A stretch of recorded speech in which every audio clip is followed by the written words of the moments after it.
C'est Paul Amouzou de Dogbotota qui reçoit à présent l'équipe de Mio TV Bénin dans son périple à travers les fermes agropastorales pour partager avec les aspirants à l'entrepreneuriat agricole l'histoire des modèles dans ce secteur.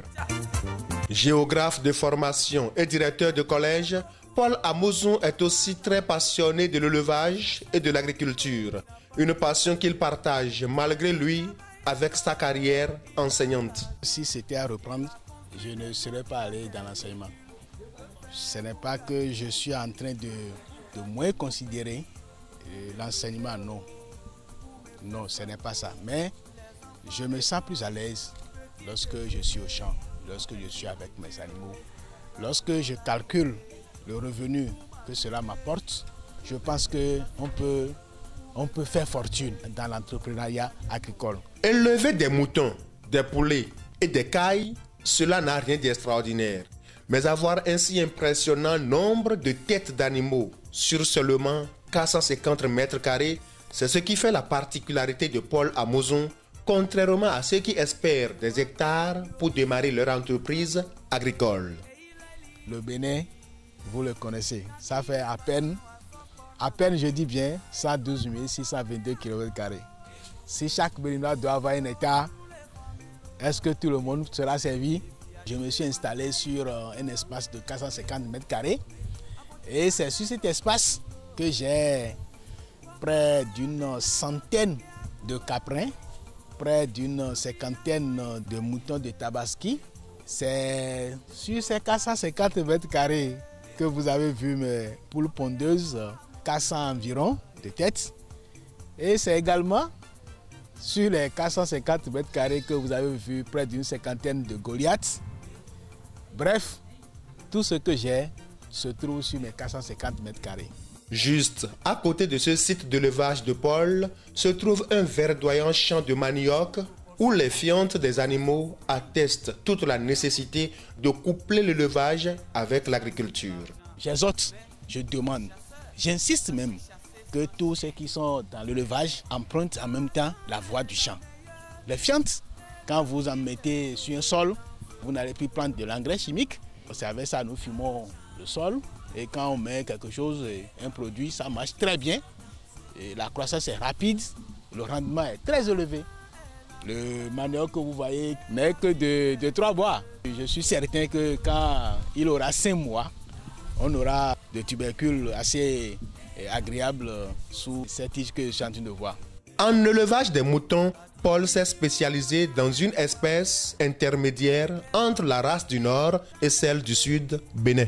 L'espèce du Sud est plus poteleuse, c'est plus charnu, alors que là-bas on a la taille. Je me suis dit, si je mettais les deux ensemble, un mâle du Nord plus une femelle du Sud, je devrais pouvoir obtenir un truc intermédiaire. J'étais allé chercher les animaux du Nord que j'ai ramenés au Sud. Mais je vous avoue que la première expérience n'a pas été du tout bonne. Ces animaux sont tous morts.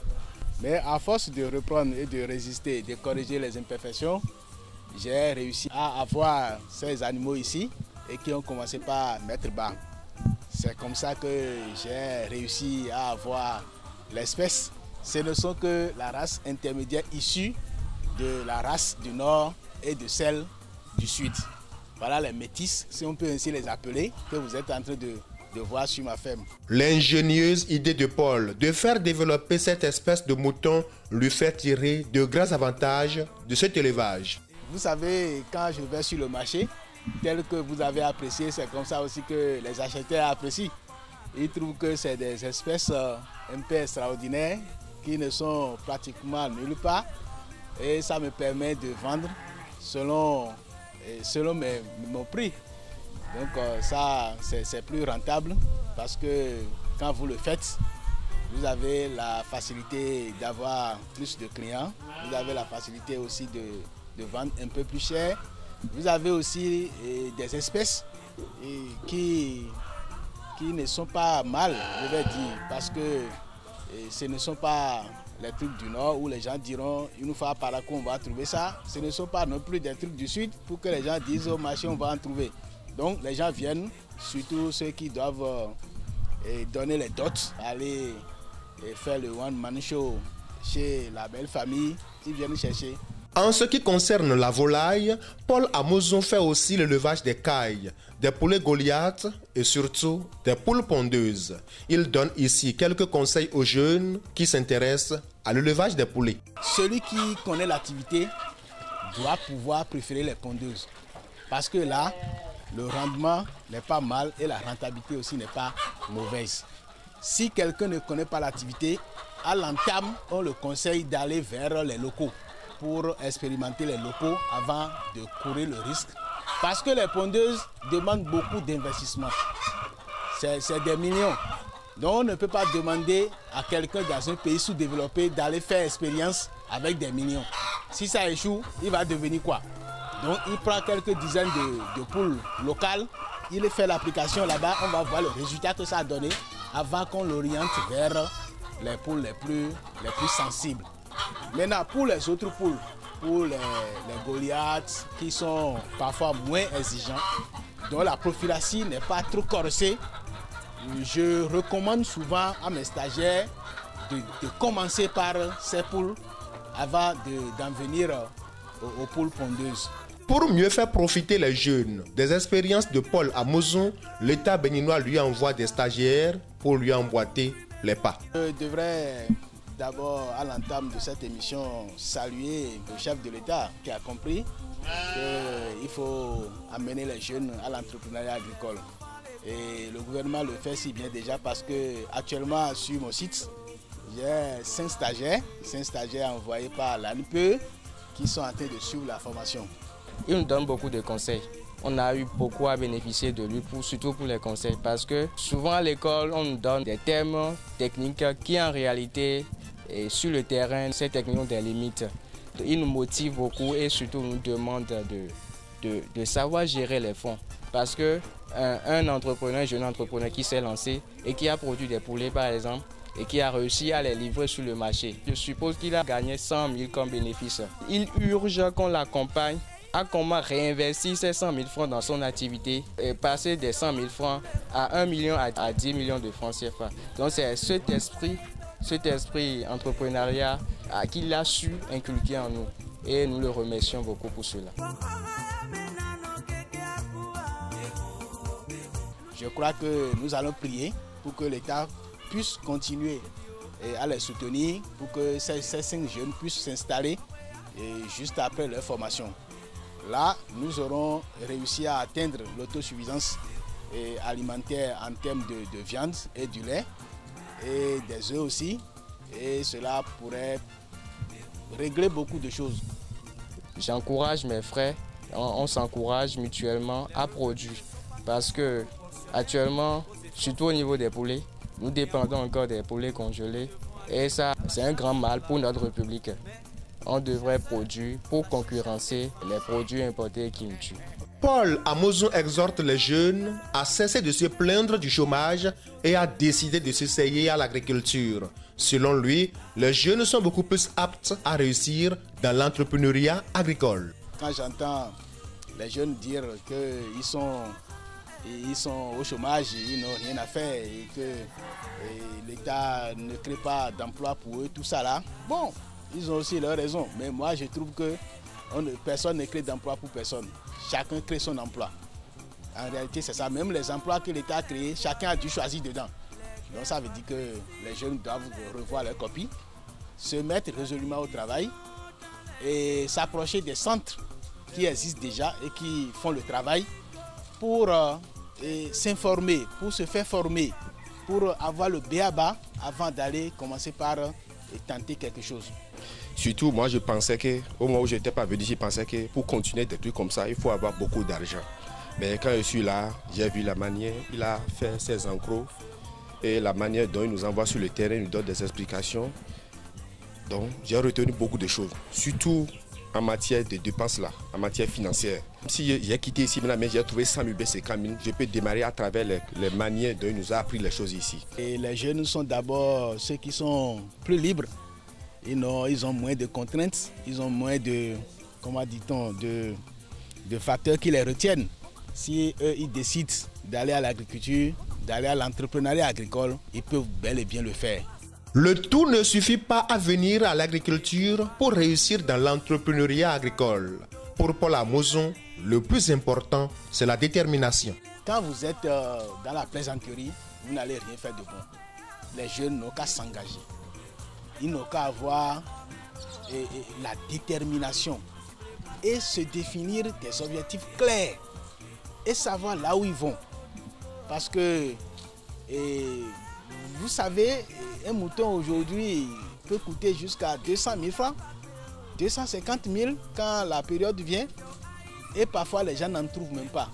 Ils sont obligés d'en importer du Sénégal, du Mali et des pays de l'Interland qui n'ont peut-être pas suffisamment d'eau. Mais ici, nos jeunes, ils ne s'engagent pas, il n'y a pas l'engagement où on pense que c'est l'État qui ne joue pas sa partition. Tout le monde se trompe ou quoi? Quand il y a la volonté, le manque de moyens n'est plus un obstacle au démarrage de l'entrepreneuriat agricole, d'après Paul Amouzon. Vous aurez dû constater que je n'ai même pas utilisé de matériaux très chers pour l'enclos. J'ai recyclé les clés, les résidus des planches pour faire l'enclos. C'est pour que les jeunes ne disent pas demain qu'ils n'ont pas les moyens pour s'installer. Non, on peut jouer sur la nature et avoir un enclos et commencer quelque chose le temps que les gros moyens arrivent. Bon, ici, les stages ont été, pour moi personnellement, un cadre qui m'a propulsé dans ma volonté de l'entrepreneuriat parce que je fais la production animale. Et quand je suis venu ici, surtout ce qui m'a incité, c'est l'installation. Souvent, nous les jeunes, on attend souvent beaucoup, on veut gagner beaucoup dans l'activité et le peu de moyens qu'on a, on ne sait pas comment l'utiliser. Donc, avec les peu de moyens que lui a à sa disposition, il a su l'utiliser et en bénéficier. Donc, avec la manière dont les poulaillers sont construits, l'enclos pour les moutons, on voit qu'avec peu de moyens, on peut se lancer dans l'activité et en bénéficier grand. On n'a pas besoin forcément de mettre du ciment ou bien d'aller payer des grillages pour faire son poulailler. Avec les moyens de bord, on peut en faire grand-chose. Passer tout son temps à se plaindre du chômage et du manque de moyens, c'est faire délibérément l'option de la pauvreté, selon Paul Amouzon. Chacun est maître de son destin. Chacun doit pouvoir savoir qu'il est responsable de ce qu'il fait. Et d'ailleurs, il y a J.P. Sartre qui a écrit que l'essentiel n'est pas ce qu'on a fait de toi, mais ce que tu as fait de ce qu'on a fait de toi. Si l'État n'a rien pu, toi à qui on n'a rien pu, si tu es resté comme ça, si tu décides de mourir pauvre, tu mourras pauvre. Ça n'engage personne. Si tu n'es pauvre et que tu fais l'option de mourir encore pauvre, on va t'enterrer pauvre. Moi, j'ai fait mon option. Je suis enseignant de carrière, mais le reste du temps, je le consacre à mes animaux et à mes activités champêtres. Il a construit maison, il a des véhicules. Que faire pour gagner mon pain? Nous, on a eu beaucoup de chance. Je continue toujours de le dire, on a eu beaucoup de chance de tomber sur quelqu'un comme lui. Moi, je dis, j'ai quitté l'école normale supérieure de l'enseignement technique. Donc, je suis aussi en formation pour devenir un enseignant comme lui. Et voir un enseignant en fonction en train de faire ce genre de trucs, ça me donne beaucoup d'envie de porter haut l'étendard de mes idéaux. C'est-à-dire m'installer et en plus de ma fonction, mais avoir aussi une activité de côté qui peut être une activité génératrice de revenus. Paul Amouzon ne donne pas que des conseils à ceux qui s'intéressent à l'entrepreneuriat agricole. Il est aussi disponible à les accompagner. Nous lançons un appel à toutes les bonnes volontés. Nous lançons un appel à tous les jeunes qui ont la volonté de travailler, mais qui sont bloqués pour des raisons diverses, de passer nous voir. Nous sommes à Debotatakpodji, parcelle Télo 112, et nous donnons le béaba à ceux qui veulent rentrer dans la filière avicole, la filière agricole. Pour ceux qui veulent me contacter, je suis au 96 07 64 25 94 30 80 63 et je suis disponible à tout moment à aider tous ceux qui le désirent avec le peu de connaissances que j'ai en matière d'élevage des volailles et de conduite des caprins et consorts. Que faire pour gagner mon pain? Pour gagner mon pain. Mettre davantage la lumière sur les efforts de tous ceux qui au quotidien apportent leur contribution au rayonnement socio-économique et politique du Bénin, c'est la mission que s'est assignée Mio TV Bénin. En parcourant les fermes agropastorales, nous essayons d'apporter des réponses aux questions que se posent les jeunes béninois qui s'intéressent à l'entrepreneuriat agricole.